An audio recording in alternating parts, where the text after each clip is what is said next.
A lot of people just want to read something that confirms their views. I constantly look for information that's different from what I expected. I don't think that's very common. I'm very offended by the word artichoke. When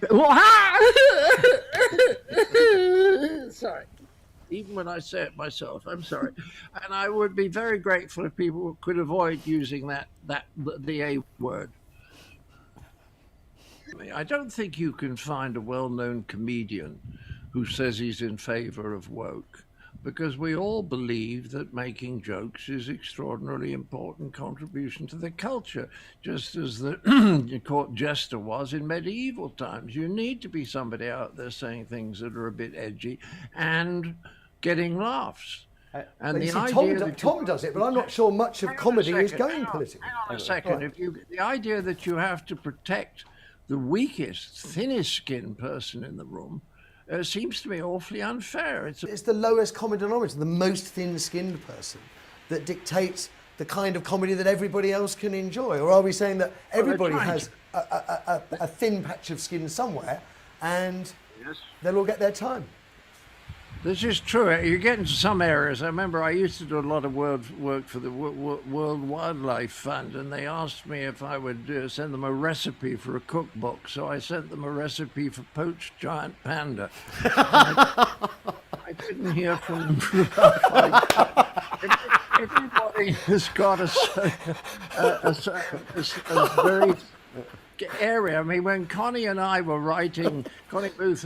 writing the episode with the dead body, we said, well, how are people going to watch this if someone in their household died last week? And in the end, you say, well, 98% of people are going to laugh at it, and a few people might be upset, just turn the set off. But you can't censor the whole thing because somebody might get upset somewhere. I mean, it's a matter of judgment, and on the whole, I think in the past, the English comedians, I think we had a wonderful spell between about 1950 and 1980, I think was superb, particularly on television. And there was very little offence. But I remember once Morecambe and Wise did a Christmas show, and there were 400 complaints to the BBC. And I figured it out. The audience was about 19 million. It meant that for every 100,000 people, 2 had a complaint. It's this sort of outlet, isn't it? Dawn, you were saying that offensive humour is not funny, and I might agree with you. It all depends what you mean by offensive. But if you took Fawlty Towers, what would you say in Fawlty Towers was offensive? Well, I mean, I don't want to upset you, John, but I didn't really watch Fawlty Towers. Did you not? I watched the odd one or two, but I can't say I was an avid watcher of Fawlty Towers. I didn't used to watch a lot of TV, and I'm afraid I didn't used to watch a lot of it. I mean, my sense of my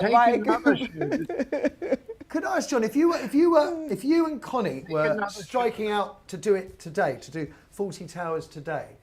No, let me go on with it. Let me ask Dawn. You see, I want to know what Dawn thinks is offensive. Okay. I think other than obviously unpleasant racial jokes. Obviously, we don't do that. That's awful. Well, that's the thing. What else is offensive? Well, that's what I'm saying. That if your comedy is based on offence, like back in the day, you had like the minstrel show and all those kind of racist shows. Give me an example of something that's well liked as a comedy, but you find offensive. Now in today's day. I think in the last 30 years. I can't think of anything in the last 30 years that I've. Frankie Boyle and the spoon remark, which caused great offence at the time. To Rebecca Adlington, the swimmer, looked like he made a horrible remark about her looking like her face was in a spoon, and people were very upset about it. I'm not laughing. No. Okay. That was one, I think. But also, I mean, I'm afraid I do filter what I watch. Yeah, but also, out of an entire body of work, there is always going to be some things that don't hit the mark. And also, tastes do change. I mean, I'm on the fence with regards to that particular Fawlty Towers episode being edited. I understand why it was. But the problem is in this day and age we forget what the context or what the intention is with the joke. I'm constantly being told when old people make racist comments, they do it because they're from a different generation and they're old. And I would say the Major was a classic example that if you saw him in a TV, you could say, oh, there's an example of the older generation. I think there's just a specific word in that particular little set piece that is of course going to cause offence in this day and age. The joke, however, is not at the expense of any one of a particular race. The joke is, of course, at the expense of the Major. And also, I love Basil's reaction to it, that very British reaction. He said something absolutely awful. And Basil's reaction is, well, they do get awfully confused, don't they? And just sort of moves on and doesn't really pick him up on it. If you were striking out again anew with Fawlty Towers, with Connie, one, would you have written it the way you wrote it? Or would it be, I'm assuming it would have obviously been, there'd be more modern nuances in there. And two, do you think the BBC would have taken it?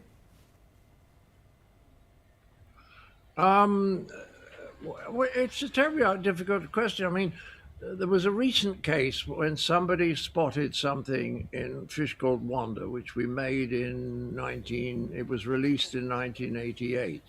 So it had gone for, 33 years without anyone objecting to it. And then somebody suddenly objected to something. And a lot of people agreed with them. So I thought, well, we did quite well to get 32 years out of the way before anybody got upset. I mean, normally when people get upset, it's a fairly rapid process.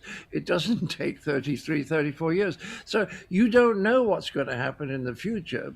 But if I was making a television show now, I don't know what I would do, because I'd have to find out in a way I don't have to do in the theatre. Because in the theatre, people who come to see me like my humour. Otherwise, they wouldn't have bought tickets. So my audience is pre-selected to like the sort of stuff I do. I never have problems. I do shows to 2,000 people every night. Never a problem. And when I do Jewish jokes in Florida, they love it. In fact, the audience gave me a couple. And everyone of that generation understands the mood and are completely unoffended by it. But the hard thing now is for someone of my age, I'm 81, don't forget, to try and figure out what's going to upset a 23-year-old. Yes. Quite a lot, I should think, John, from my experience.